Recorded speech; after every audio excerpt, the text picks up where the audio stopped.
Kaya dinala ko na lang dun yung bisikleta para pumunta na sa vulcanizing shop. Medyo malapit lang naman yung vulcanizing shop dito. Pangalawang kanto lang, sabi ng gwardiya na pagtanungan ko kanina. Hindi ko napapakita sa inyo yung haba na nilakad ko. Baka kasi puro lakad na lang yung papanood nyo.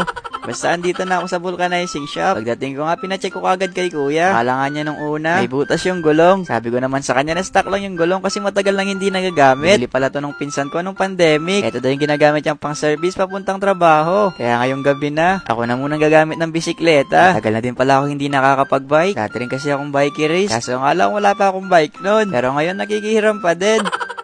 Sobrang baba nga ngayon ng inuupuan ko, kaya tinaas ko na muna yung upuan. Sabi ko nga niya sa videographer ko, sumakay na muna siya dito sa bike kasi medyo malayo pa yung lalakbayin namin. Wala nga siyang tiwala sa akin, baka daw mabangga kami. Sabi ko naman sa kanya, hawakan niya lang mabuti yung cellphone, baka makuha, wala na kaming ma-upload na vlog. Tinry ko nga dito sa drive-thru, kung pwede ako makapag-order gamit lang yung bisikleta.